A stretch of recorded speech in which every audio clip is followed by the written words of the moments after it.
Coming up on Mountain News this morning, people throughout the mountains are dealing with water issues after weeks of winter weather leave lasting damage. And a mobile dental unit is taking care of children who normally couldn't make a trip to the office. Dedicated to Eastern and Southern Kentucky, this is WYMT Mountain News this morning.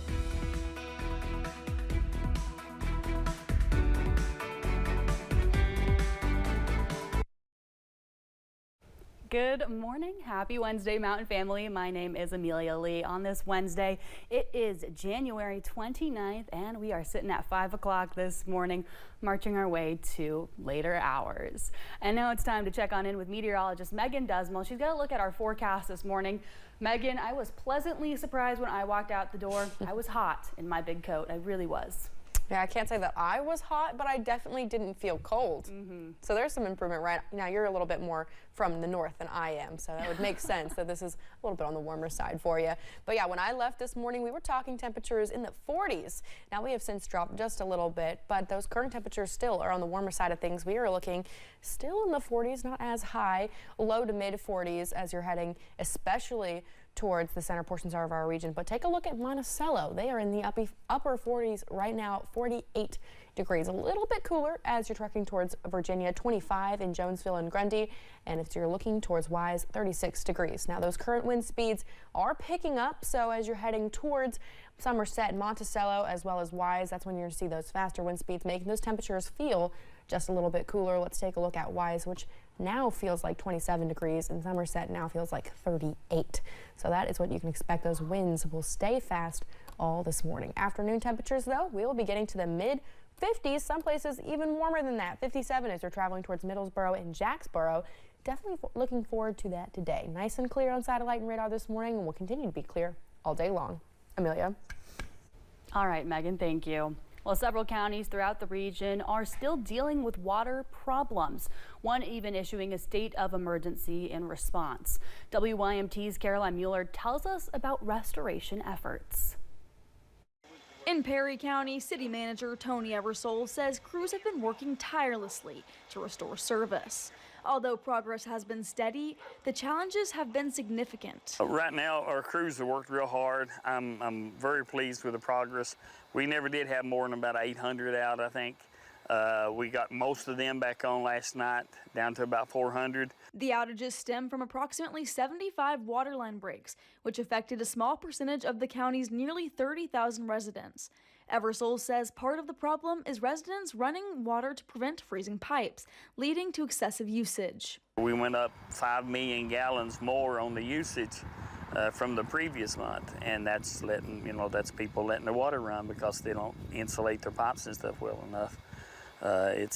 We preach about that every year, but it really hurts and it depletes the tanks. Meanwhile, in Harlan County, Judge Executive Dan Mosley has declared a state of emergency due to ongoing water outages. The crisis has affected thousands of residents. There's a lot of work that's going on now to get people fully restored and work at moving into the future to get funding to address long-term concerns and make these systems better, just as we've seen happen with 2 of the other ones that have had problems in the past. Mosley says the crisis became too much for the county to handle alone, so they called for aid from the state. It got to a point that we felt like we could no longer manage it locally with the resources that we had. And our greatest resource that we needed in this particular emergency was people that were qualified to work on water systems and bottled or gallon water to hand out to citizens who were out. As repairs continue in both Perry and Harlan counties, officials are urging residents to conserve water and take precautions to protect their homes during the winter months. Caroline Mueller, WYMT Mountain News.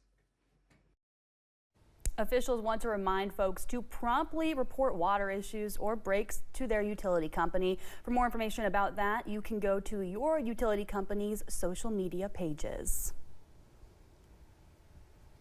Water issues are continuing for some people in Williamsburg as well. A series of leaks caused by the weather led to water outages. There are still several people without water on the south end of town. Right now there is a boil water advisory. It's in place for everyone in the areas of Highway 25 west from Cumberland Quarter south to the Tennessee line and all side roads in between. You are asked to boil water for at least 3 minutes at a rolling boil so it's safe for consumption.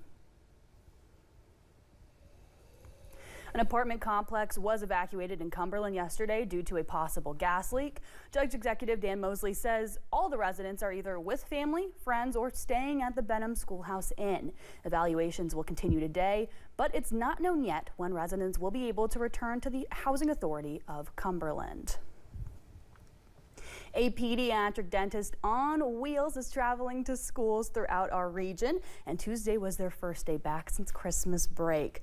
The Ronald McDonald Caremobile serves children at public elementary schools in Knott, Perry, and Letcher counties. They provide preventative care, examinations, cleanings, fluoride treatments, sealants, and oral health education. All students are offered the free care at the beginning of each year. So we have found, as we've studied this over the years, a really direct correlation between test scores and their oral health. Stone says oral health issues can lead to poor performance in classrooms due to the lack of concentration and missed school days.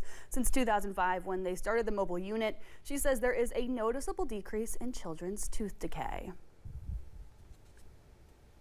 A first responder in Floyd County is getting support from his community as he works to get used to life from his wheelchair. Matt Ambergy was a firefighter for nearly 2 decades. In 2020, he underwent spinal surgery that left him confined to a wheelchair and struggled in silence since then. But an online campaign was created to raise the money to get him into an ADA compliant home and a vehicle with a ramp and hand controls.